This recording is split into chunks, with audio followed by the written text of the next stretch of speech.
ಇದು ದೇವೇಗೌಡರ ಮಾತು ಕೆಆರ್ಪೇಟೆಯಲ್ಲಿ. ಇನ್ನು ಹಾಸನದಲ್ಲಿ ಎರ್ರಾಬಿರಿ ಹಣ ಮಂಜೂರು ಆಗ್ತಿರೋದೇ ಐಟಿ ದಾಳಿಗೆ ಕಾರಣ ಅನ್ನುವಂಥ ಮಾತನ್ನ ಬಿಎಸ್ ಯಡಿಯೂರಪ್ಪ ಹೇಳಿದ್ದಾರೆ.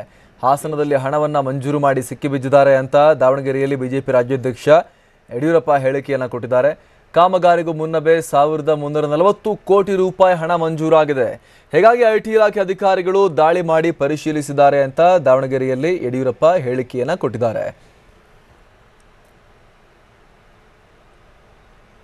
ದೇವೇಗೌಡರು ಅವರ ಮೊಮ್ಮಕ್ಕಳ ಸೋಲು ಖಚಿತ ಆಗಿದೆ ಅನ್ನುವಂಥ ಮಾತನ್ನ ಕೂಡ ಹೇಳಿದ್ದಾರೆ. ಬಿಜೆಪಿ ಬಗ್ಗೆ ಬೇಕಾಬಿಟ್ಟಿ ಹೇಳಿಕೆಗಳನ್ನ ಕೊಡ್ತಾ ಇದ್ದಾರೆ ಕುಮಾರಸ್ವಾಮಿ. ದೇವೇಗೌಡರು ಚುನಾವಣೆ ಬಳಿಕ ಕುಮಾರಸ್ವಾಮಿ ಎಲ್ಲಿರ್ತಾರೋ ಗೊತ್ತಿಲ್ಲ, ಚುನಾವಣೆ ಬಳಿಕ ಅವರನ್ನ ಹುಡುಕಾಡಬೇಕಾಗತ್ತೆ ಅನ್ನುವಂಥ ಮಾತನ್ನ ಹೇಳಿದ್ದಾರೆ ಬಿಎಸ್ ಯಡಿಯೂರಪ್ಪ.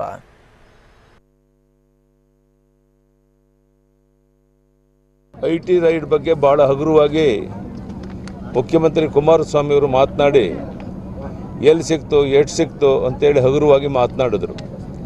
ತಮಗೆ ಗೊತ್ತಿರಲಿ, ಕಾಮಗಾರಿ ಪೂರ್ಣ ಆಗೋಕ್ಕೆ ಮೊದಲೇ 1344 ಕೋಟಿ 5 ಕಾಮಗಾರಿಗಳಿಗೆ ಹಾಸನ ಜಿಲ್ಲೆ ಒಂದರಲ್ಲೇ ಪಾವತಿ ಮಾಡಿರುವಂಥದ್ದಕ್ಕೆ ಅವರು ಸಿಕ್ಕಿಬಿದ್ದಿದ್ದಾರೆ. ಅಂದರೆ ಇದರ ಉದ್ದೇಶ ಕಾಮಗಾರಿಗೆ ಮುಂಚೆನೇ ಇಷ್ಟು ದೊಡ್ಡ ಪ್ರಮಾಣದ ಹಣವನ್ನು ಕೊಟ್ಟು ಚುನಾವಣೆಗಾಗಿ ದುಡ್ಡು ಪಡೆಯುವಂಥ ವ್ಯವಸ್ಥಿತ ಷಡ್ಯಂತ್ರ ಪಿತೂರಿ ಅನ್ನೋದು ಮೇಲ್ನೋಟಕ್ಕೆ ಸ್ಪಷ್ಟವಾಗಿ ಕಾಣ್ತಾ ಇದೆ. ಬಹುಶಃ ಇನ್ನೂ ಅನೇಕ ಇವರ ಹಗರಣಗಳು ಬಯಲಾಗೋದಿದೆ. ಒಂದು ರೀತಿದು ಕಮಿಷನ್ ಏಜೆಂಟು 10% ಅಲ್ಲ 20% ಸರ್ಕಾರ ಅನ್ನುವಂಥದ್ದು ಇದರಿಂದ ಸಾಬೀತಾಗಿದೆ. ಇದಕ್ಕೆ ಉತ್ತರವನ್ನು ಕುಮಾರಸ್ವಾಮಿಯವರು ಕೊಡಬೇಕು ಅನ್ನೋ ಒತ್ತಾಯವನ್ನು ಮಾಡ್ತೇನೆ. ದೇವೇಗೌಡ ಅವರ ಮಕ್ಕಳು ಮೊಮ್ಮಕ್ಕಳ ರಾಜಕಾರಣದಿಂದ ಮಂಡ್ಯದಲ್ಲಿ ಸುಮಲತಾ ಅವರು ಎಲ್ಲರ ಬೆಂಬಲದ ಅಭ್ಯರ್ಥಿಯಾಗಿರೋದ್ರಿಂದ ನಿಶ್ಚಿತವಾಗಿ ಅವರಲ್ಲಿ ಗೆಲ್ತಾರೆ.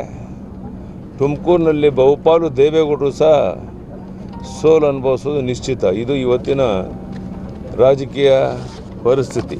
ಕುಮಾರಸ್ವಾಮಿ ಅವ್ರಿಗೆ ಈ ರಾಜ್ಯದ ಮುಖ್ಯಮಂತ್ರಿ ಮಾಡೋದೇ ಜನ ಅಕ್ಷಮ್ಯ ಅಪರಾಧ. 37 ಜನ ಇರೋರು ಮುಖ್ಯಮಂತ್ರಿಯಾಗಿ 104 ಜನ ಇರೋ ವಿರೋಧ ಪಕ್ಷದಲ್ಲಿ ನಾವು ಕುಂತಿದ್ದೇವೆ. ಹೀಗಾಗಿ ಅಧಿಕಾರ ಮತದಿಂದ ಸೊಕ್ಕಿನ ದುರಹಂಕಾರದ ಮಾತನ್ನು ಆಡ್ತಾ ಇದ್ದಾರೆ ಎಲ್ಲರ ಬಗ್ಗೆಯೂ ಸಹ. ಅದಕ್ಕೆ ತಕ್ಕ ಪಾಠವನ್ನು ರಾಜ್ಯದ ಜನ ಕಲಿಸ್ತಾರೆ.